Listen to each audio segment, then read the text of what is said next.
Your name is powerful. Oh Jesus, your name is glorious. Oh Jesus. Oh Jesus.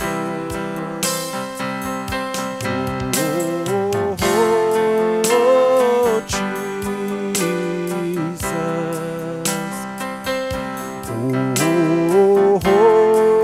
Oh Jesus. Your name is powerful. Oh Jesus, your name is glorious. Oh Jesus, your name is powerful than any force in this world. You are glorious and faithful in all your ways. Your name is powerful than any force in this world. You are glorious and faithful in all your ways. Your name is powerful than any force in this world. You are glorious and faithful in all your ways. Oh Jesus. Oh Jesus. Oh Jesus. Your name is powerful. Oh Jesus, your name is glorious. Oh Jesus. Oh Jesus. Oh Jesus.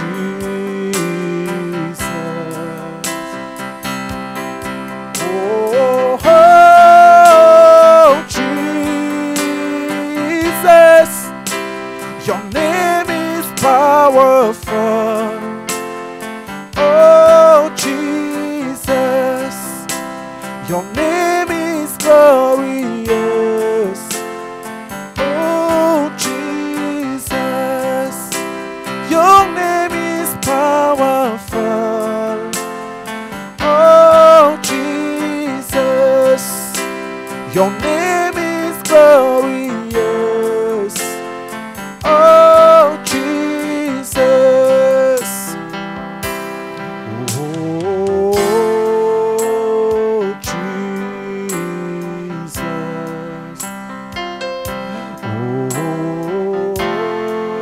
Oh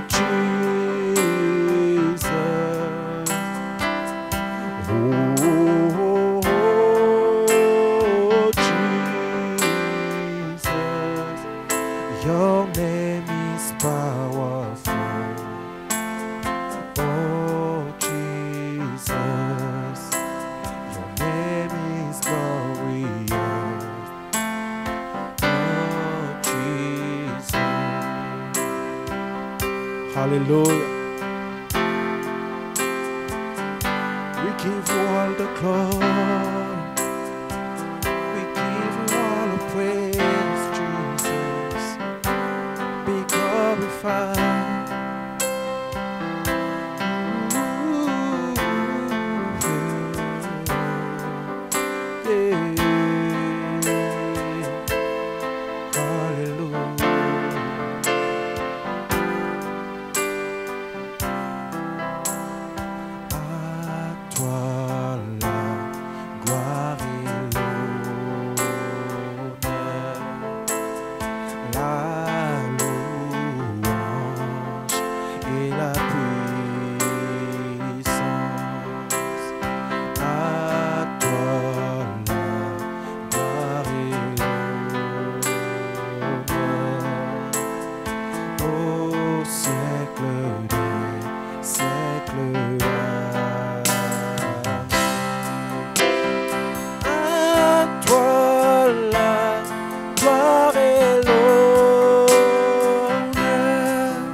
gloire et l'honneur,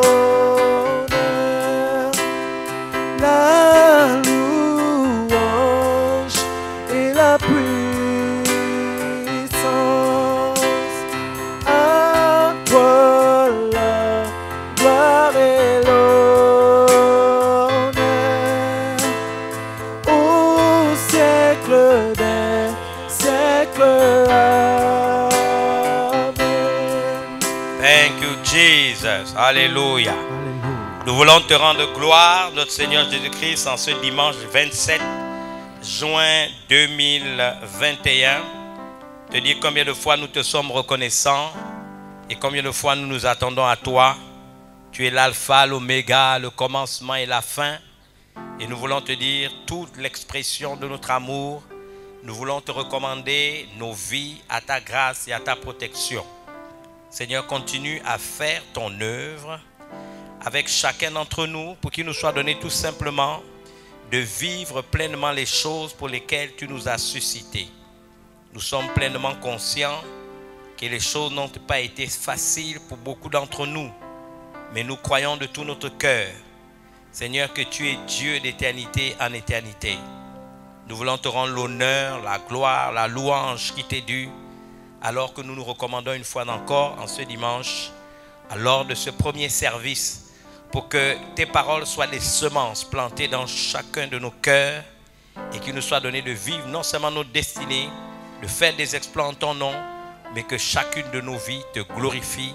Telle est notre prière en ton nom, Jésus. Amen. Amen. Heureux de vous avoir ce dimanche 27 et au-delà des activités qui sont les nôtres, au-delà des missions et de nos déplacements, nous voulons toujours tenir notre rang et faire le travail que Dieu nous demande, celui de vous édifier. C'est la raison pour laquelle, au sein du Samson Bethany, nous avons ce premier service qui est ouvert à tous nos compagnons d'œuvre et de service, quel que soit leur rang, grade et qualité, à l'échelle nationale et internationale, parce que cela ouvre la porte à les inciter à être inspirés dans le travail qu'ils sont censés pouvoir faire dans le cadre de l'édification du peuple de Dieu, des âmes qui nous sont échues en partage. Nous gérons leur éternité et il est de notre responsabilité en ces temps difficiles, en ces temps fâcheux, de les exhorter, de les édifier et de surtout permettre que chacun puisse bâtir sa vie sur le roc, le rocher des siècles qu'est le Seigneur Jésus-Christ, qui incarne par excellence la parole de Dieu. Je voudrais rappeler à chacun d'entre vous, au-delà de la discrétion qui a été faite dimanche dernier le 20, parce que c'était la fête des pères. Et j'ai eu à cœur de parler aux pères comme repère et rappeler à l'assistance la responsabilité qui est nôtre de dire qui est le père au sein de la cellule familiale. Je reviens sur le fait que je reste toujours, pendant le temps que Dieu me permettra de le faire, dans cette grande thématique, le courage du soldat, la discipline de l'athlète et la vigueur du laboureur. Nous en sommes encore, et j'essaierai de terminer sur le plan des messages en audio, en visuel, bien sûr, en vidéo. Je suis encore au courage du soldat, mais ceux qui reçoivent nos enseignements matinaux tous les jours de lundi à vendredi savent que nous avons déjà commencé en audio à entamer ce que j'appelle donc la discipline de l'athlète. Mais ici, je reviens sur notre fameux texte de base. C'est le texte de 2 Timothée, chapitre 2, à partir du verset 3. « Souffre avec moi comme un bon soldat de Jésus-Christ. Il n'est pas de soldat qui s'embarrasse des affaires de la vie, s'il veut plaire à celui qui l'a enrôlé. Et l'athlète n'est pas couronné s'il n'a pas combattu suivant les règles. Il faut que le laboureur travaille avant de recueillir les fruits. Comprends ce que je dis, car le Seigneur te donnera l'intelligence en toutes choses. » Il s'agit ici donc de cette grande thématique, le courage du soldat, bien sûr, la discipline de l'athlète et la vigueur du laboureur. Mais je me limite encore une fois aujourd'hui au premier pan de ce grand thème sur le courage du soldat. Et je rappelle que nous avons déjà parlé d'un certain nombre d'armes, en nous basant bien sûr sur le fameux texte que vous connaissez très bien de Éphésiens chapitre 6, qui nous a d'abord rappelé que nous n'avons pas lutté contre la chair et le sang, mais contre des dominations, des organisations spirituelles sataniques, contre des prince de ce monde des ténèbres et contre les esprits méchants dans les lieux célestes. Donc, nous étions dans Éphésiens chapitre 6, versets 10, 11 et même 12. Nous avons également pris en compte ce merveilleux texte de 2 Corinthiens au chapitre 10, versets 3 à 5. Si nous vivons selon la chair, nous ne combattons pas selon la chair. Les armes avec lesquelles nous combattons ne sont pas charnelles, elles sont puissantes par la vertu, par la force de Dieu pour détruire les forteresses. Nous renversons les raisonnements de toute hauteur qui s'élèvent contre la connaissance de Dieu. Et nous ramenons toute pensée captive à l'obéissance de Christ. Et le verset 6 déclare que nous sommes prêts à punir toute désobéissance si uniquement notre obéissance est complète. J'aimerais donc rappeler à chacun d'entre vous qu'on a déjà parlé d'un certain nombre d'armes et je voudrais très rapidement brosser. Je ne voudrais pas perdre du temps sur des choses qui ont déjà été dites, mais en bon pédagogue, ma responsabilité, c'est de croire qu'il y a une vertu dans le fait de répéter les choses. Il y a une vertu pédagogique dans la répétition. On nous a donc demandé d'être forts, n'est-ce pas, et de revêtir toutes les armes de Dieu afin de pouvoir tenir ferme contre les ruses du diable. J'ai rappelé ici que on ne nous dit pas de lutter contre le diable. Le diable est un ennemi déjà vaincu. Statutairement, il est perdant, il a échoué, il a été détrôné, il a été dépouillé de sa position, de sa gloire passée. Il était Lucifer, un ange de lumière. On sait qu'il avait des ailes déployées, n'est-ce pas? Aux ailes déployées, il pouvait regarder Dieu face à face. Il était le conseil de Dieu. Il était l'intermédiaire entre tous les êtres célestes et Dieu. Il a été précipité par terre du fait d'une pensée, d'une ineptie qui a traversé sa pensée. Il a pensé s'élever au-dessus de son Créateur, c'est-à-dire au-dessus de Dieu. Son orgueil l'a tué, l'a défait.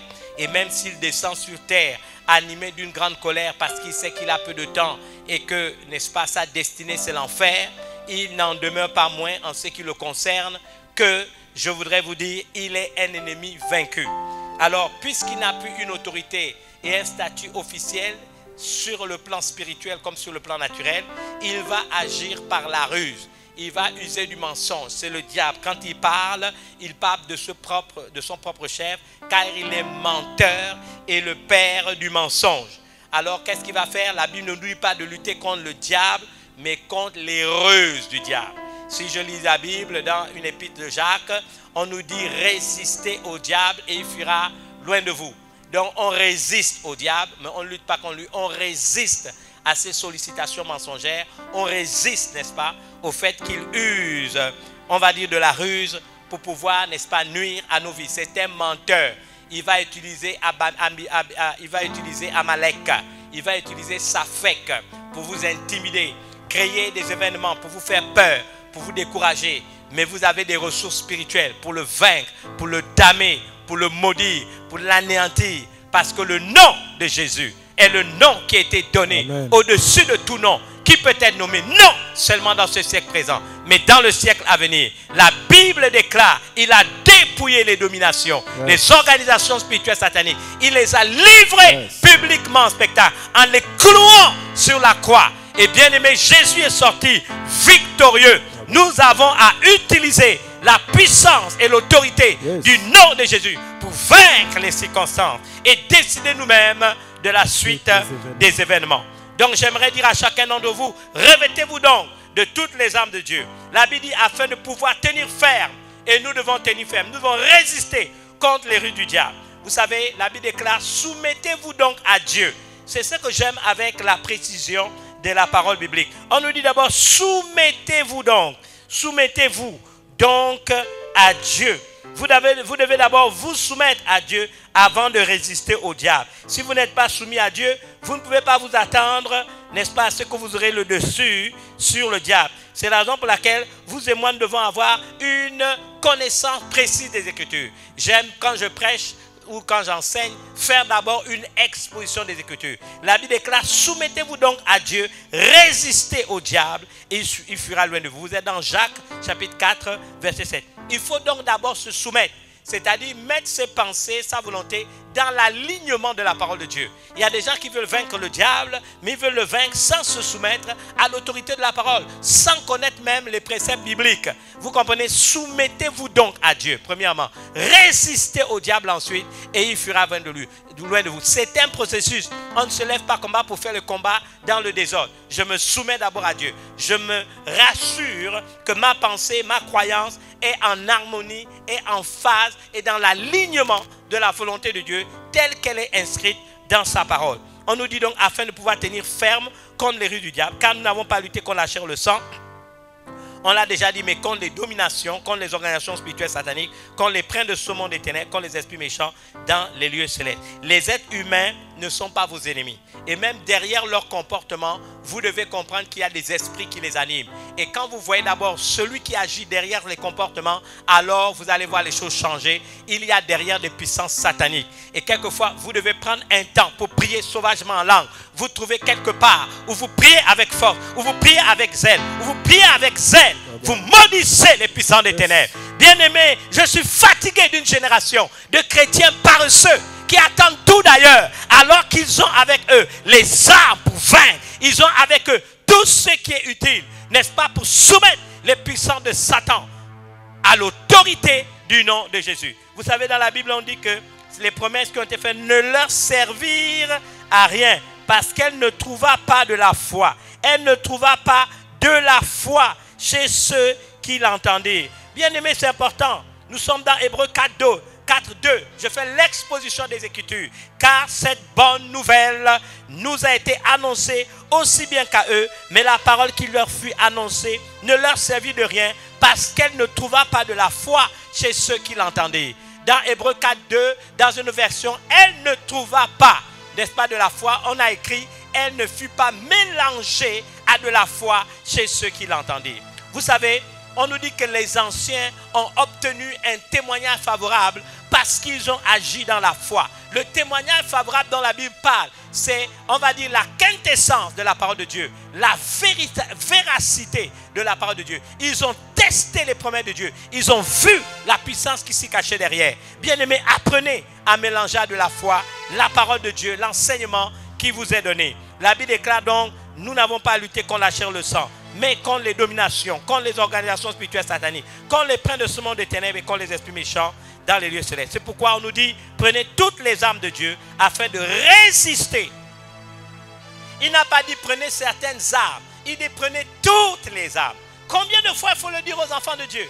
Il faut prendre toutes les armes. Vous n'avez pas à choisir les armes. Toutes les armes ont leur importance. On nous dit, prenez toutes les armes de Dieu afin de pouvoir résister dans les mauvais jours et tenir ferme après d'avoir tout surmonté. Il faut d'abord résister dans les mauvais jours. Ensuite, il faut tenir ferme après d'avoir tout surmonté. Pourquoi? Parce que le diable ne vient que pour dérober, égorger et détruire. Il a la technique de l'oppression. Il va, n'est-ce pas? Et il a l'impression, il vous donne l'impression qu'il monte en puissance, qu'il monte. Non, vous devez résister au diable pour qu'il puisse fuir.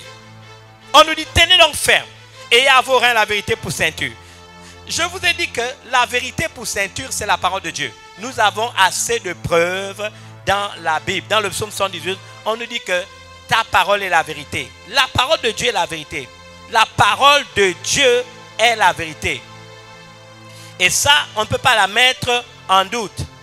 Si vous avez des doutes là-dessus, vous êtes vraiment dans les problèmes. La parole de Dieu est vérité. La parole de Dieu est vérité. Nous ne pouvons pas douter de cela. Et je pense à des textes, par exemple, dans le psaume 119 en particulier, on nous dit que ta parole est vérité. Et Jésus reprend cette parole dans l'évangile de Jean, je crois, chapitre 17. Et il a dit, je leur fais connaître ta parole, je leur fais connaître ta vérité. Et Pierre a dit, à qui autre irions-nous? Tu as les paroles de la vie éternelle. J'aimerais dire à quelqu'un que la parole de Dieu est vérité. On ne peut pas penser autrement. La parole de Dieu est vérité. On ne peut pas penser autrement. Et penser autrement, je dirais tout simplement, c'est faire injure, on va dire, à notre Dieu. Et ça, nous ne pouvons pas l'accepter. La parole de Dieu est vérité. Et vous et moi, nous pouvons nous confier sur, n'est-ce pas, cette parole. Nous pouvons établir notre vie sur cette parole. Et si vous avez l'occasion d'établir sur cette parole, vous verrez les exploits que vous ferez. Jésus a dit seulement, je leur ai donné ta vérité. Vous savez, la vérité, c'est la parole de Dieu. Et alors, je disais que quand la parole de Dieu, qui est la vérité, nous l'avons pour ceinture, la ceinture nous permet d'être tout simplement en mouvement, nous permet d'être flexible.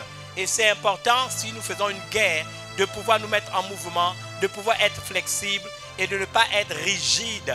J'ai donné un exemple, je ne reviendrai pas là-dessus, que lorsque Jésus était tenté dans le désert, il a répondu à Satan face aux 4, on va dire, attaques qu'il a reçues du diable. Si tu es le Fils de Dieu, transforme ces pierres en pain. Il dit, il est écrit, l'homme ne vivra pas de pain seulement. Vous voyez, Jésus a répondu de manière précise. Il était flexible, il n'était pas rigide. La vérité de la parole s'est appliquée de manière précise à la nature de chaque attaque, n'est-ce pas, à laquelle il était exposé. On dit, oh, voilà, je te donnerai tous ces royaumes et leur gloire. Si tu te prosternes et m'adores, elles seront toutes à toi. Il a répondu de manière précise. Il a dit, tu adoreras le Seigneur et tu l'adoreras lui seul. Il n'a pas dit autre chose. La parole qu'il a relibérée, n'est-ce pas, a été dite à propos par rapport à l'attaque satanique. On lui a dit, voilà, jette-toi du haut du temple. Car il est écrit, parce que le diable connaît aussi la parole, que les anges te porteront sur leurs pieds, de peur que ton pied ne heurte sur leurs mains, de peur que ton pied ne heurte une pierre. Il a dit, tu ne tenteras point le Seigneur ton Dieu. Vous voyez, à chaque attaque, la réponse était précise. Si vous êtes rigide, si vous êtes religieux, si vous n'avez pas la vérité de la parole de Dieu pour ceinture, vous n'aurez pas cette flexibilité, cette capacité de pouvoir répondre de manière précise à l'attaque qui vous est faite. C'est pour ça qu'il nous faut une connaissance globale des Écritures, comme je ne cesse de le dire. Et c'est important de vous le rappeler. Donc la vérité pour ceinture était la première arme. Et quand nous avançons, nous avons vu qu'il fallait également revêter la cuirasse de la justice.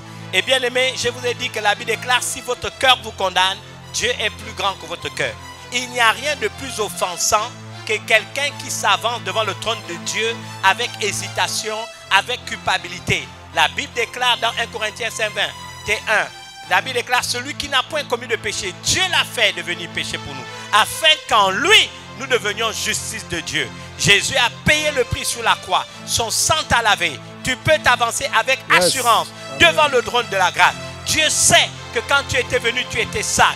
Dieu sait qu'avant de l'avoir reçu comme ton Seigneur et Sauveur, tu as commis des fautes, tu as commis des impairs, tu as connu des échecs, tu as commis des erreurs, tu as commis des péchés. Mais lorsque son sang t'a lavé, il t'a purifié de toute iniquité. La Bible déclare, si nous confessons nos péchés, il est fidèle et juste de nous les pardonner et il nous purifie de toute iniquité. Il t'a lavé, n'est-ce pas? Et il t'a aussi purifié. L'odeur et l'empreinte du péché, il les a ôtés. Il t'a lavé, il t'a purifié, il t'a sanctifié, c'est-à-dire il t'a mis à part. Tu n'es plus la même personne. Il t'a sélectionné, il t'a mis à part. Ceux qu'il a, n'est-ce pas, choisi, il les a prédestinés à être semblables à l'image de son Fils. Tu as été mis à part. Qu'est-ce qu'il a fait? Il t'a racheté par son sang à un grand prix. Il t'a fait lutro, il t'a fait gorazoya ex agorazo. Il t'a pris dans le marché aux esclaves, dans la servitude où tu te trouvais. Il t'a fait sortir de l'enclos. Il a délié tes liens. Il t'a laissé partir. Et à nouveau, il t'a permis de vivre une nouvelle vie en lui. Alors tu n'as pas le droit de te culpabiliser. Le sang de Jésus est assez puissant pour que tu t'avances avec assurance devant le trône de la grâce pour être secouru dans tous tes besoins au moment opportun. Vous savez, c'est important la quiétude. C'est important un environnement paisible et tranquille dans notre intériorité. C'est la raison pour laquelle il faut avoir la cuirasse de la justice.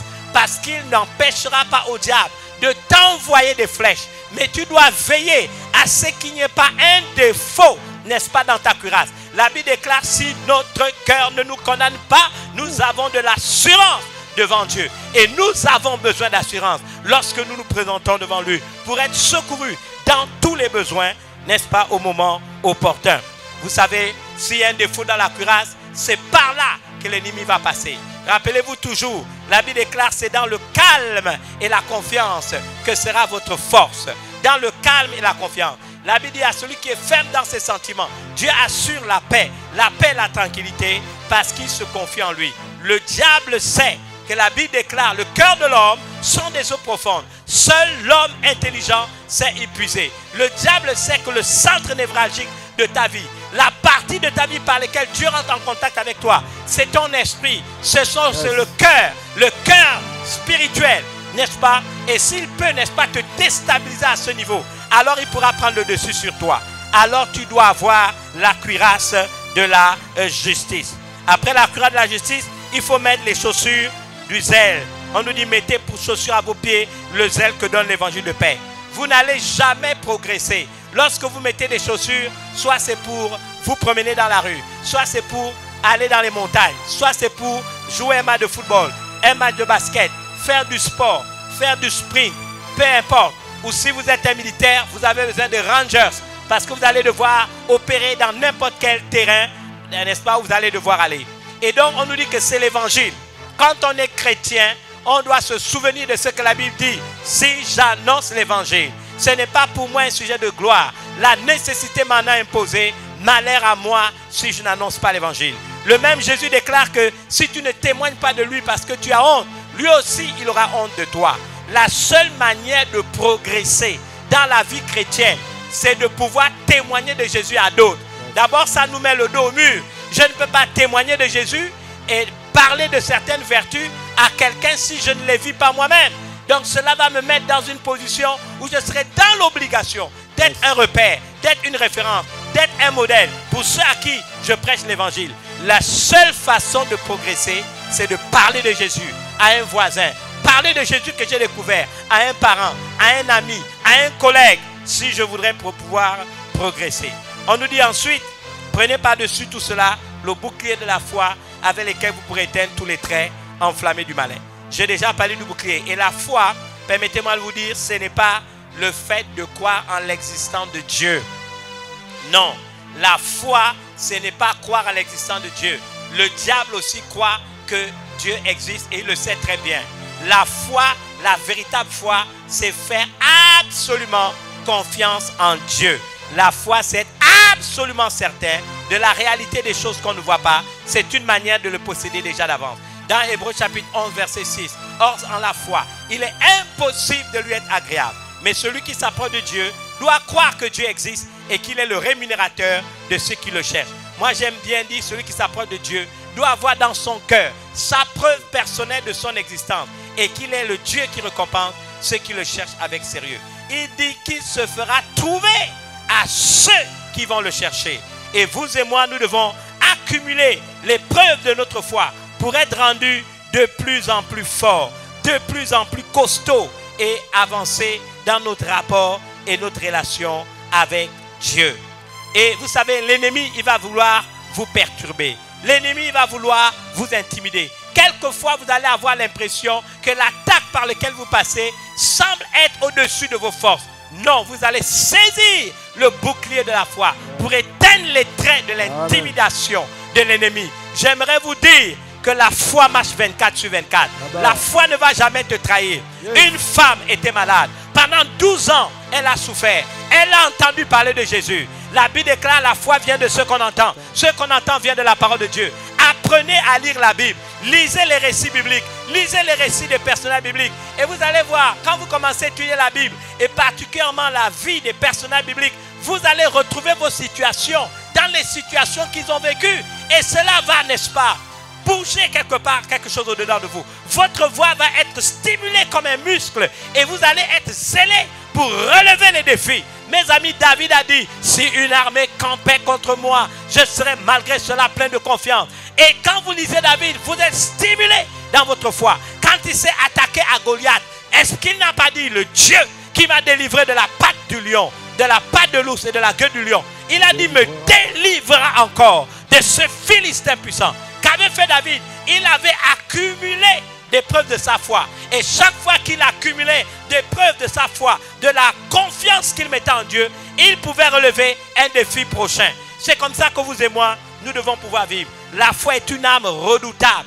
Quelle que soit l'intimidation, même une nation entière ne peut pas vous vaincre. Au nom puissant de Jésus. Alléluia. Si vous avez une foi, alléluia, si vous avez le bouclier de la foi, cessez de vous laisser intimider. Oui, il y a eu le coronavirus. Oui, il y a la crise au niveau mondial. Mais toi, tu es quelqu'un d'exceptionnel. Tu es un enfant de Dieu. Tu es un fils du royaume. Héritier des promesses. Les promesses de Dieu sont oui et amen. Yes. Les promesses de Dieu sont oui et amen. Amen. Ne te laisse pas intimider. Lève-toi. Relève Alléluia. tes défis. Regarde les situations en face. Maudis-les si elles ne sont pas en phase avec la volonté de Dieu pour ta vie. Et fonce vers l'accomplissement de ta destinée. Tu es plus fort que tu ne le crois. Parce que toi et Dieu, tu formes la majorité. Yes. Tous les démons du monde Yes. peuvent se réunir contre toi. Permets-toi de te dire, Baba. ils te feront la guerre, mais ils ne te vaincront pas. Ils viendront contre toi par sept chemins, par un chemin, Hey. mais ils seront dispersés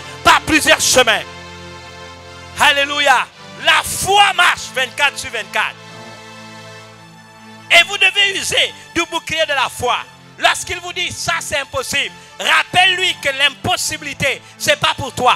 La Bible déclare ce qui est impossible aux hommes est possible à Dieu. Mais Dieu a pris soin d'ajouter toujours dans sa parole, tout est possible à celui qui croit. Donc n'est-ce pas, vivre le miracle est tout simplement une responsabilité partagée. Je dis ce qui est impossible aux hommes est possible à Dieu. Et parce que tu crois, tout est possible.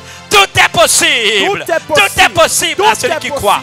Cette femme, elle était malade. Elle a entendu parler de Jésus. Sa foi a été stimulée. Elle a dit, si seulement je touche son vêtement, je serai guérie. Elle n'a pas attendu que quelqu'un lui parle. Elle n'a pas demandé un rendez-vous avec Jésus. Elle a simplement fait ce qu'elle a pensé. Une idée, n'est-ce pas, est montée dans son esprit. Si je le touche, je serai guérie. Elle n'a pas demandé de rendez-vous. Elle a touché. Il y avait des obstacles. Elle avait une perte de sang. Sa maladie s'apparente à de la lèpre. Elle n'a pas le droit de toucher les gens. Si elle le fait, elle va être lapidée. Elle a dit, la loi m'importe peu. La loi n'importe peu. La foi s'élèvera toujours au-dessus de tout interdit. Je répète, la foi s'élèvera toujours au-dessus de tout interdit. La foi s'élèvera toujours au-dessus de toute impossibilité. La foi s'élèvera toujours au-dessus de tout obstacle. La foi s'élèvera et renversera les murs qui s'opposent à l'accomplissement de ta destinée. Elle s'est levée. Elle a dit, si seulement je le touche, je serai guéri. La Bible déclare les parties derrière. Elle a touché le vêtement de Jésus. Et la Bible affirme, elle fut guérie à l'heure même. Yes. Elle fut guérie à l'heure même. Elle a vu son miracle. Pourquoi? Parce qu'elle a cru. Elle a fait confiance à Dieu. C'est la raison pour laquelle, mes amis, vous avez besoin du bouclier de la foi. Oh, dans ces temps fâcheux et difficiles, combien d'obstacles nous ne trouvons pas sur la route. Mais notre foi va répondre. Je dis notre foi va répondre.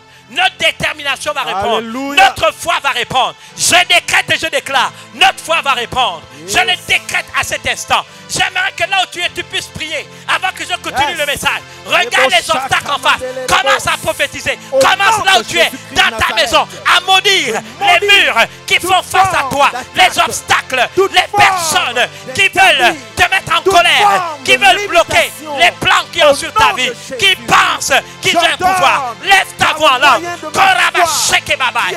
je veux t'entendre. Là dans ta maison, regarde les obstacles. Oui, on veut t'empêcher de voyager. On veut t'empêcher de te déplacer. On veut t'empêcher de faire des affaires. On veut t'empêcher de progresser dans ton entreprise. Au nom de Jésus, aucun homme ne sera ton obstacle. Je renverse les murs. Au nom de Jésus, je renverse les obstacles. Je renverse les oppositions. Je renverse toute langue qui s'élève en justice contre moi. Je la condamne. Et même la Bible déclare, si Seigneur, oh je suis condamné. L'Éternel ne me condamne pas. Alors je maudis les murs qui se dressent contre moi, les barrières qui se lèvent contre moi, les oppositions contre tes plans pour ma vie. Seigneur, contre ce que j'ai fait. Dieu vivant d'Israël, tu as dit la plante de mes pieds touche, tu me donnes celui en possession. Et en ton nom, Jésus, je fais exploser les bastions de l'enfer. Seigneur, tout ce qui s'élève, Seigneur, contre moi, qui s'élève, Seigneur, au nom de Jésus, je maudis les esprits qui les animent. Je regarde l'esprit qui est derrière ces personnes qui les agite au nom de Jésus. Et tous les complots, tu as dit, toute arme forgée contre toi sera sans effet. Et toute langue qui s'élèvera en justice contre toi, tu la condamneras. Je dis, toute arme contre moi est sans effet. Toute accusation, quelqu'un qui utilise mon nom, quelqu'un qui utilise le nom de ma femme, demain à la réponse classique, de mes enfants, de moi-même, des membres de ces ministères, Dieu vivant d'Israël, je décrète et je déclare leur échec. Ils viennent contre moi par un seul chemin, ils sont dispersés. Je maudis Safek, je maudis tout esprit d'intimidation. La terreur est dans leur camp. Je les fais trembler comme des feuilles. Et maintenant même les portes s'ouvrent. Tu as dit parce que tu as peu de puissance, parce que tu as gardé ma parole, parce que tu n'as pas renié mon nom. J'ai mis devant toi une porte ouverte que personne ne peut fermer. Je déclare c'est toi qui as ouvert les portes des nations. Par la foi, je déclare ces portes sont maintenues au nom puissant de Jésus. Alléluia. Thank you Jesus. Bien-aimés, c'est comme ça que vous devez prier tous les jours. La Bible déclare après, n'est-ce pas, le bouclier de la foi. Prenez aussi le casque du salut et l'épée de l'esprit qui est la parole de Dieu. Bien-aimés, les deux armes ont été associées. Le casque du salut vous protège des hérésies, vous protège du mensonge, de la déviance. Vous savez, la Bible, il y a ce chant qui dit « J'ai l'assurance de mon salut ». Vous le connaissez? Yes. J'ai l'assurance de mon salut par la présence du Seigneur Jésus. Son sang m'a lavé, m'a racheté.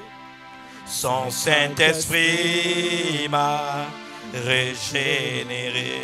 C'est mon histoire, c'est mon histoire, c'est là mon chant. Louez mon sauveur le jour durant. C'est mon histoire, c'est là mon chant. Louez mon sauveur à chaque instant. Parfait repos, parfait repos et parfait bonheur. En toi mon sauveur, j'ai la paix du cœur. Je veille en attendant et dans ton retour. Je suis comblé de ton amour. C'est mon histoire, c'est là mon chant. Louez mon sauveur le jour durant. C'est mon histoire, c'est là mon chant. Louez mon sauveur à chaque instant. Le cas du salut et l'épée de l'esprit ont été associés. Et concernant le casque du salut, du mot biblique Périké Phalia, fait ressortir l'idée d'un casque comme protecteur de notre âme. Notre âme, en, je crois, grec biblique, c'est psuké. C'est le ciel de nos pensées, de nos intellects, de nos émotions, qui consiste également à nous maintenir dans l'espérance de notre salut. Et ça, c'est important. Nous devons être protégés. Parce que quelquefois, des gens dévient de la saine doctrine à cause des difficultés, à cause des problèmes. Vous avez besoin du casque du salut. On nous demande par exemple dans Romains chapitre 12. Je veux penser à cela. Romains chapitre 12, verset... Je crois que c'est le verset 2. Ne vous conformez pas au siècle présent, mais soyez transformés par le renouvellement de l'intelligence, afin que vous discerniez quelle est la volonté de Dieu, ce qui est bon, agréable et parfait. C'est important que vous puissiez retenir ces passages. Je pense également à un autre texte. C'est dans Philippiens chapitre 4. La Bible déclare à partir du verset 6. Ne vous inquiétez de rien, mais en toute chose, faites connaître vos besoins. à Dieu par des prières, des supplications avec des actions de grâce. Et la paix de Dieu qui surpasse toute intelligence, toute interrogation, toute intelligence, tout questionnement gardera vos cœurs et vos pensées en Jésus-Christ. Et on dit au reste, frères, que tout ce qui est vrai, que tout ce qui est honorable, que tout ce qui est juste, tout ce qui est pur, tout ce qui est aimable, tout ce qui mérite l'approbation, ce qui est vertueux et digne de louange, soit l'objet de vos pensées. Donc nous avons besoin du casque du salut pour nous maintenir dans l'assurance de notre salut, mais également sur l'assurance de la doctrine. Vous savez, la doctrine que vous et moi, nous avons reçue. Et quelquefois, les problèmes amènent des gens tout simplement à dévier de la doctrine. Dans 1 Timothée 6,20, c'est Paul qui exhorte son fils spirituel. Il dit, oh Timothée, nous sommes 6,20, garde le dépôt en évitant les discours vains et profanes et les disputes de la fausse science dont font profession quelques-uns qui se sont ainsi détournés de la foi. Vous voyez, si on ne garde pas le dépôt, et le cadre du salut permet que nous restions dans l'intelligence, on va dire de la doctrine chrétienne, parce que c'est vraiment du domaine de l'intelligence. Je pense à un autre texte, toujours de Paul à Timothée, cette fois-ci dans 2 Timothée, au chapitre 1, je pense que je veux voir à partir du verset 12. Il dit, je peux même prendre à partir du verset 11. C'est pour cet évangile que j'ai été établi prédicateur et apôtre, chargé d'instruire les païens. Et c'est à cause de cela que je souffre ces choses, mais je n'en ai point honte, car je sais en qui j'ai cru et je suis persuadé qu'il a la puissance de garder mon dépôt jusqu'à ce jour-là. Retiens, c'est ce qu'il dit, dans la foi et dans la charité qui est en Jésus-Christ, le modèle des saines paroles que tu as reçues de moi. Garde le bon dépôt par le Saint-Esprit qui habite en nous. Et ça, c'est une vérité. Il y a beaucoup de gens qui ne gardent pas le dépôt. Et même, dans le cours du temps, ils dévient de la foi, ils dévient de la doctrine. Nous avons besoin d'apprendre à garder le bon dépôt.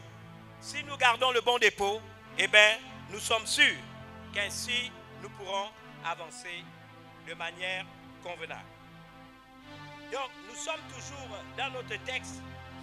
Vous avez vu que le cas du salut, et ensuite on nous parle de l'épée de l'esprit. Je dis souvent que l'épée de l'esprit, c'est tout simplement l'épée qui est tenue par la main de l'esprit. Je rappelle à chacun d'entre vous, déjà en ce qui concerne, bien aimé, l'épée, que nous avons un certain nombre de textes dans Hébreux, chapitre 4, verset 12. Car la parole de Dieu est vivante et efficace. On ne dit plus tranchante qu'une épée quelconque à deux tranchants, pénétrant jusqu'à partager âme et esprit, jointure et moelle, elle juge les sentiments et les pensées du cœur. La parole de Dieu nous est présentée donc comme étant une épée qui, comme le scalpel d'un chirurgien, est capable de nous faire la différence qu'il y a entre notre volonté et la volonté de Dieu. Nous devons donc étudier la parole, avoir une connaissance globale de la parole de Dieu, pour que les pensées que nous nourrissons, nous ayons la capacité de les scanner, séparer avec l'épée de la parole ce qui est de Dieu et ce qui n'est pas de Dieu. Cela vous fait penser à Isaïe 55, 8 à 9. Car mes pensées ne sont pas vos pensées et vos voix ne sont pas mes voix. Vos voix, autant mes voix sont élevées au-dessus de vos voix et mes pensées au-dessus de vos pensées. Ça, c'est important. Et si nous ne comprenons pas ça, mes amis, nous tombons dans un piège. C'est la raison pour laquelle j'ai fait référence tout à l'heure à Romains 12, 2. Ne vous conformez pas au siècle présent, mais soyez transformés par le renouvellement de l'intelligence, afin que vous discerniez quelle est la volonté de Dieu, ce qui est bon, agréable et parfait. C'est la raison pour laquelle j'ai fait référence de ce texte-là. Mais vous avez aussi le deuxième tranchant de l'épée qu'il nous faut connaître. Et ce deuxième tranchant ne va pas simplement séparer ce qui est de Dieu de ce qui n'est pas de Dieu, mais nous allons le prendre, je vais vous dire une chose, pour engager notre bouche dans la bataille. Il est quand même surprenant et c'est un clin d'œil que Dieu nous fait, parce que dans Apocalypse 1, 16, donc vous voyez 1, verset 16, et Apocalypse chapitre 2, toujours verset 16, on nous dit ce qui suit. En ce qui concerne Jésus, quand Jean le voit dans sa gloire, il avait dans sa main droite 7 étoiles, de sa bouche sortait une épée aiguë à 2 tranchants, et son visage était comme le soleil lorsqu'il brille dans sa force. La Bible nous dit ceci, de sa bouche sortait une épée aiguë à deux tranchants. Le deuxième verset dans Apocalypse chapitre 2 verset 16, la Bible déclare: répands-toi donc, sinon je viendrai à toi bientôt et je les combattrai avec l'épée de ma bouche. On remarque donc que dans ce combat, Jésus lui-même a combattu en engageant sa bouche dans la bataille. Donc l'épée de l'esprit, c'est quoi? C'est cette épée tenue par la main de l'esprit. C'est l'esprit de Dieu lui-même qui nous inspire la parole pour faire en sorte que si nous voulons prendre une direction et que nous voulons nous assurer qu'elle est dans l'alignement de la pensée de Dieu, l'épée de l'esprit qui est la parole de Dieu que je connais, je veux l'utiliser pour séparer ce qui est de Dieu et ce qui n'est pas de Dieu. Ça, c'est le premier volet du premier tranchant de l'épée. Mais le deuxième tranchant, c'est l'épée aiguë à deux tranchants qui sort de la bouche avec lesquelles nous pouvons combattre. C'est la raison pour laquelle j'exhorte les chrétiens à faire des prières préméditées. Préméditer, c'est-à-dire vous utilisez les promesses bibliques, vous lisez les psaumes, vous lisez des chapitres entiers de la Bible, vous vous les appropriez et vous prophétisez sur votre vie, sur celle de votre famille, sur vos amis, sur vous-même, en fonction des circonstances. Vous trouvez la parole appropriée que le Saint-Esprit va vous inspirer et vous utilisez cette parole que vous mélangez à la foi et que vous déclarez avec force et puissance, et vous verrez des choses extraordinaires se passer. Si vous passez par un moment difficile, imaginons un instant, vous pouvez vous approprier ce que David a dit dans le psaume 23. Il dit: quand je marche dans la vallée de l'ombre et de la mort, je ne crains aucun mal, car il est avec moi. Sa houlette et son bâton me rassurent. Il dresse une table en face de mes adversaires. Il oint d'huile ma tête. Alléluia. Vous pouvez prophétiser ça. Oui, le bonheur et la grâce m'accompagneront tous les jours de ma vie et j'habiterai dans la maison de l'Éternel jusqu'à la fin de mes jours. Vous devez vous approprier la parole de Dieu. Vous devez vous l'approprier. Vous pouvez utiliser le psaume 91, le psaume 27, le psaume 37. Il y a assez de prières qui peuvent, n'est-ce pas, simplement traduire une situation par laquelle vous passez et vous vous appropriez cette prière. Vous la mélangez à de la foi, vous la prophétisez. Dites amen deux fois, là où vous êtes. C'est important d'y croire. Alléluia. Amen. La dernière arme, et j'aime bien terminer avec, toujours dans Éphésiens chapitre 6, je crois qu'on a conclu avec toutes les armes que je voulais que vous et moi nous puissions apprendre dans le cadre, on va dire, de cette étude sur le courage du soldat. On nous dit à la fin, et c'est important: faites en tout temps par l'esprit toutes sortes de prières et de supplications. Veillez à cela avec une entière persévérance et priez pour tous les saints. Faites en tout temps par l'esprit toutes sortes de prières. Bien-aimés, il y a beaucoup de sortes de prières. Et déjà, j'exhorte les gens à croire que la prière de Matthieu chapitre 9, c'est le Notre Père. On l'appelle en théologie l'oraison dominicale. Cette prière-là, bien qu'on puisse la réciter: Notre Père qui est dans les cieux, que ton nom soit sanctifié, que ton règne vienne, que ta volonté soit faite sur la terre comme au ciel. Donne-nous aujourd'hui notre pain de ce jour. Pardonne-nous nos offenses, comme nous pardonnons aussi à ceux qui nous ont offensés. Ne nous soumets pas à la tentation, mais délivre-nous du mal, car c'est à toi qu'appartiennent le règne, la puissance et la gloire au siècle des siècles. Amen. Cette prière, on peut la réciter, mais cette oraison dominicale, vous pouvez aussi en faire l'enchaînement de votre prière. La prière commence toujours par une glorification du Dieu auquel nous croyons. Quand vous voulez booster votre foi pour la prière, il faut commencer par proclamer la grandeur du Dieu auquel vous vous adressez. Mon Père qui est dans le cieux. Et je vais ajouter la position la plus élevée. Ton nom est El Elyon, le Dieu très haut. Ton nom est Atik Yomin, l'ancien des jours. Ton nom est Jéhovah, n'est-ce pas? Tchikenu, Dieu de justice. Ton nom est El Shaddai, le Dieu tout-puissant. Vous voyez, j'exalte la grandeur de Dieu. C'est pour ça que Jésus commence à dire: notre Père qui est dans le cieux, que ton nom soit sanctifié. Je vais rappeler la grandeur de Dieu. Je vais rappeler la puissance qui se cache derrière les pseudonymes de Dieu et qui nous révèle sa personnalité et son caractère. Je peux dire Jéhovah, je peux dire Adonai, je peux dire, n'est-ce pas, Yod He Vav He. C'est le nom par essence de Dieu. Je proclame d'abord sa grandeur, que ton nom soit sanctifié et ensuite que ton règne vienne. Ma prière continue en rappelant à Dieu que son règne c'est pour aujourd'hui. C'est pas pour demain. C'est au présent de l'indicatif. Que ton règne vienne. Je prie parce que c'est maintenant que tu dois m'exaucer. Ta parole déclare tout ce que je demande en priant. Si je crois au présent l'avoir reçu, je veux le voir s'accomplir. La chose est en gestation. Que ton règne vienne et que ta volonté soit faite sur la terre comme au ciel. Pourquoi? Parce que dans sa parole, dans l'épître de Jean, premier livre de Jean, la Bible nous dit clairement, si nous demandons quelque chose selon sa volonté, il nous écoute. Et s'il nous écoute, nous possédons la chose que nous lui avons demandé, quelle qu'elle soit. Donc que ton règne vienne, mais que ta volonté, c'est sa volonté qui doit se faire sur la terre, comme elle est déjà inscrite dans le ciel. Donne-nous aujourd'hui notre pain de ce jour. Je lui demande la révélation de la parole de Dieu. Je lui demande, le premier pain que je demande, c'est le pain du ciel. Le pain qui va nourrir mon âme. Je veux lui rappeler que l'homme ne vivra pas de pain seulement, mais de toute parole qui sort de la bouche de Dieu. Après, je veux lui demander de pouvoir à tous mes besoins, selon les richesses de sa grâce. Je veux que ce soit selon les richesses de sa grâce à lui. Parce que lui, quand il est ma source, c'est une source infinie, selon les richesses de sa grâce. Ensuite, je lui dis, pardonne-moi mes offenses, comme je pardonne à ceux qui me sont offensés. C'est le temps de me repentir. C'est le temps de reconnaître que peut-être j'ai fait du mal à quelqu'un. J'ai peut-être fait du tort à quelqu'un. Je vais invoquer son sang, bien-aimé. Et je veux pardonner ceux qui m'ont offensé, qui m'ont fait du mal, pour que moi-même aussi je sois pardonné. Pardonne-moi mes offenses, comme je pardonne aussi à ceux qui m'ont offensé.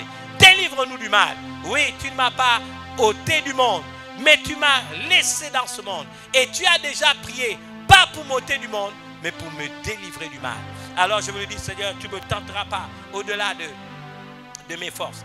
Mais avec la tentation, tu me donneras le moyen d'en sortir. Je veux lui dire, je me jette, pieds et mains joints vers toi, parce que je m'attends à ce que tu me fasses du bien. Et la Bible déclare, délivre-moi du mal, car c'est à toi qu'appartiennent le règne, la puissance et la gloire au siècle des siècles. De la même manière que j'ai introduit ma prière en l'exaltant, en l'élevant, je conclus ma prière en l'exaltant, en l'élevant. Mais il dit, faites en tout temps par l'Esprit. C'est le Saint-Esprit qui doit orienter mes moments de prière. Et dans la prière, il dit toutes sortes de prières. Il y a, n'est-ce pas, ce que j'appelle l'intercession. Je suis arbitre, n'est-ce pas, entre les gens pour qui je prie et Dieu. Je suis l'intercesseur qui me met entre Dieu et les personnes pour lesquelles je prie. Je me présente, je prie pour eux. Comme Daniel dans le livre de Daniel chapitre 9. Je confesse mes péchés. Je confesse les péchés de mon peuple. Je confesse les péchés de mes concitoyens, de ma famille, de mes parents ascendants comme de ma descendance. C'est important de le faire. Je suis un intercesseur. L'intercesseur, il gémit, il prie, il répand son âme. Il a le fardeau pour les autres. C'est important. Ensuite, il y a le combat spirituel. Mais le combat spirituel, ce n'est pas aller à la recherche des démons. Non, c'est user de l'autorité du nom qui a été élevé au-dessus de tout nom. Quand ce nom-là, je l'applique à mes prières, l'enfer tremble, les ténèbres tremblent, les fondements du mal sont ébranlés. Le nom de Jésus qui a été donné au-dessus de tout nom. La Bible dit, tout ce que vous demandez en mon nom, le Père va le faire. La demande, c'est la requête. La demande, c'est la requête. Si je demande au nom de Jésus à Dieu, c'est une requête. Je présente donc à Dieu le chèque que Jésus a déjà signé. Et sur ce chèque, il est écrit, tout est accompli. Et Dieu ne peut pas refuser si je lui demande au nom de Jésus. Mais il y a des choses, quand on devient chrétien mature, qu'on ne demande plus comme un bébé. Et à partir de ce moment, on va commander, on va ordonner au nom de Jésus pour que la chose se passe. Et Jésus a dit lui-même prendre la responsabilité. En nous entendant le commandant en son nom, que la chose soit faite. C'est la raison pour laquelle je demande toujours que vous utilisez dans vos moments de prière ce que j'ai appelé les forces de la création. Le reset, c'est la première chose. Je vous ai déjà dit que dans Jacques 2, on nous dit que la miséricorde triomphe du jugement. Il arrive que vous-même vous trouviez en difficulté. Vous êtes peut-être un condamné à mort, mais vous pouvez élever la voix en rappelant à Dieu, peu importe la situation, que la miséricorde triomphe du jugement. Et vous faites appel à la force qu'on appelle le reset. Bien aimé, le monde était dans le ténèbre. S'il n'y avait pas le reset, la lumière ne serait jamais venue. C'est à cause de la miséricorde que Dieu n'a pas voulu laisser ce monde, n'est-ce pas, primitif dans les ténèbres. Un tohu-bohu, un magma, un trou sans fin d'où émanait une vapeur ténébreuse. Et Dieu dit, à cause de la miséricorde, à cause du réserve, que la lumière vienne. Et la lumière est venue. Nous pouvons bénir Dieu pour sa miséricorde. Je vous ai parlé également de cette force qu'on appelle le Kivu. Vous devez apprendre à être discipliné. La rigueur, c'est une chose importante. Et quand je parle de rigueur, n'oubliez jamais que vous devez être des hommes et des femmes déterminés. À celui qui est ferme dans ses sentiments, Dieu assure la paix et la tranquillité. Parce qu'il se confie en Dieu. Dans la rigueur, il y a la discipline. Cela m'amène dans, je crois, dans un texte que vous connaissez, dans 1 Corinthiens 9, 27.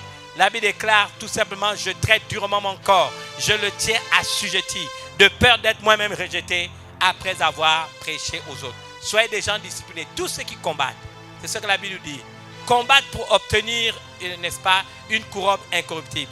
Ils s'imposent toute espèce d'abstinence pour obtenir une couronne corruptible. Mais nous, faisons-le pour obtenir une couronne incorruptible. Vous avez Néza, la guerre. David a dit, je poursuis mes ennemis, je les atteins, je ne reviens pas avant de les avoir exterminés.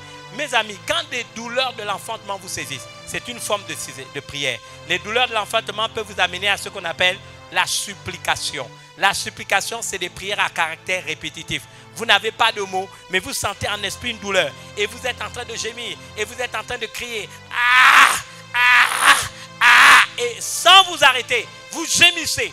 Bien-aimé, c'est Néza, c'est la guerre.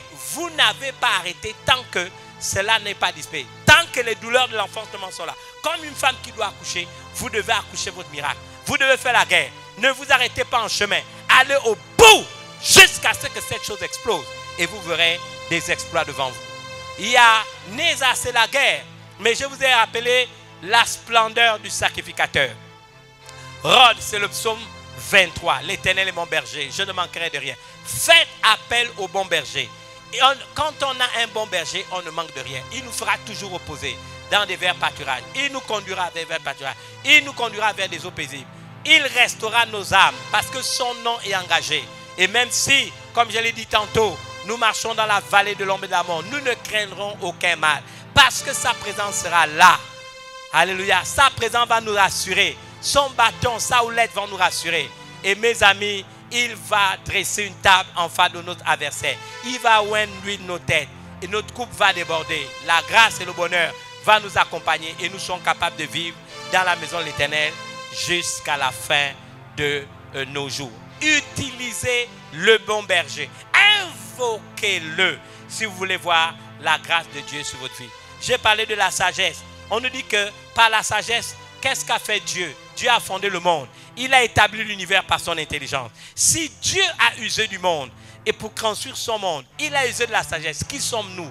Dans le Proverbe 8, la sagesse personnifiée nous est présentée. Et on nous dit, elle assure les biens durables de la justice. Quand vous travaillez avec la Bina, la sagesse de Dieu, vous devez demander la sagesse. Salomon n'a pas demandé l'argent. Salomon a demandé la sagesse. Dieu a dit, puisque tu ne m'as pas demandé la mort de tes ennemis, tu ne m'as même pas demandé la richesse, tu m'as demandé la sagesse, je te donne en plus. Tous ceux qui s'ouvrent à la sagesse, Dieu leur donne toujours quelque chose en plus. À vous de courir vers la sagesse. Je saute, on parle de la connaissance, la rokma. La connaissance, mon peuple, nous sommes dans Osée 4:6, périt faute de connaissance. Bien-aimés, si vous êtes ignorant, c'est un péché, c'est une abomination. L'ignorance, mon peuple périt, faute de connaissance. L'ignorance, c'est un gros démon. Vous devez tout faire pour vous ouvrir à la connaissance. Et la connaissance, c'est la rokma. Vous devez prier aussi avec ces forces de la création. Vous devez avoir la connaissance. J'ai parlé du Yetsod. Le psaume déclare, si les fondements sont renversés, le juste que fera-t-il? Vous devez vous assurer que votre vie est établie sur le rocher des siècles qu'est Jésus. Vous connaissez dans Matthieu 7 cette histoire de celui qui a bâti sa maison sur le roc et celui qui a bâti sa maison sur le sable.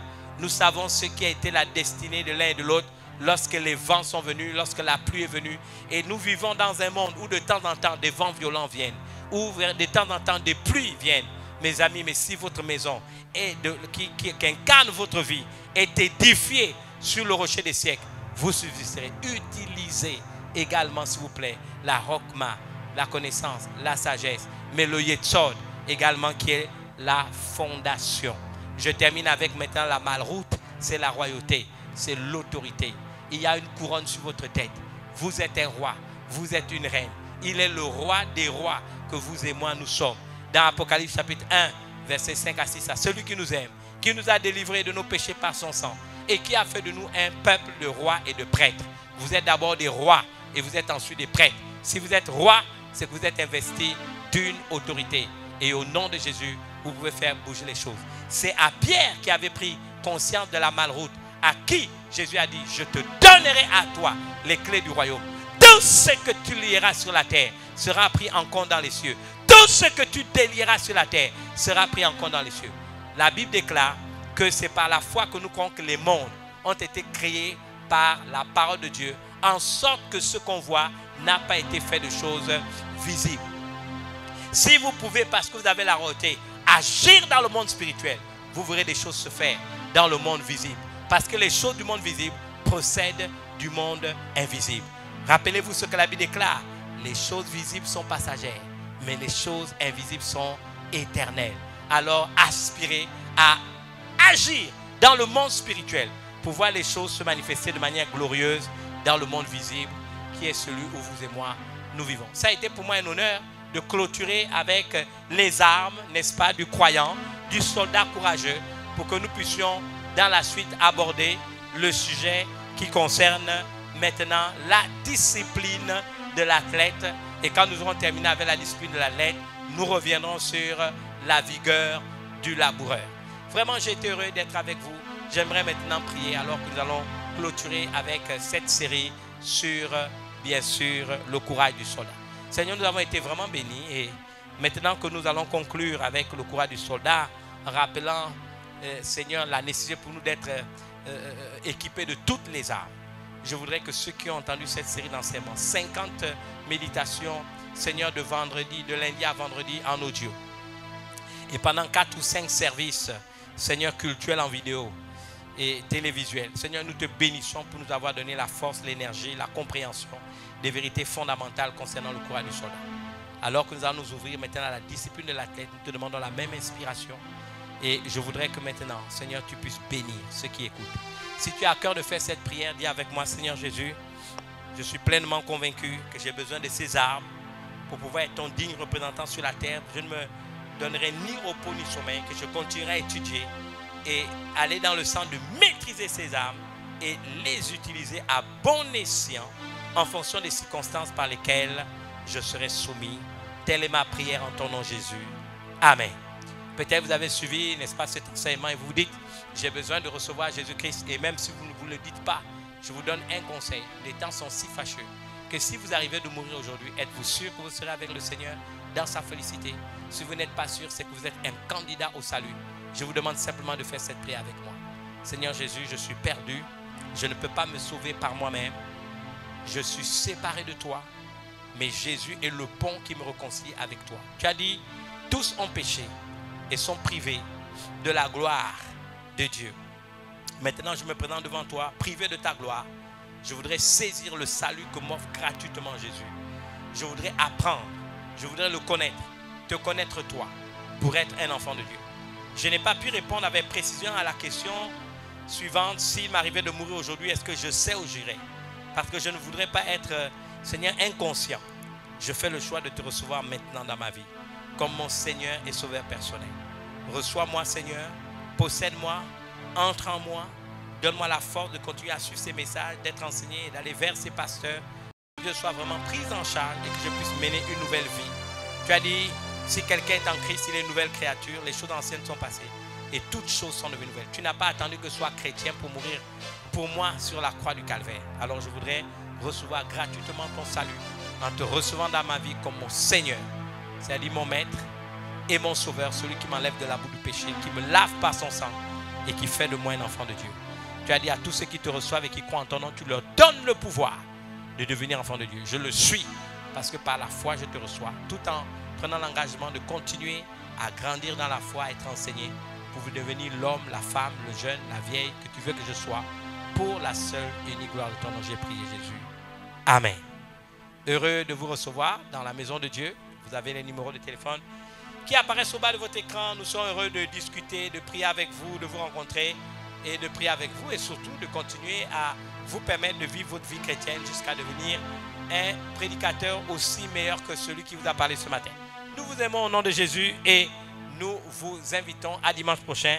Que Dieu vous bénisse et surtout ayez conscience que le regard de Dieu est sur vous. Shalom.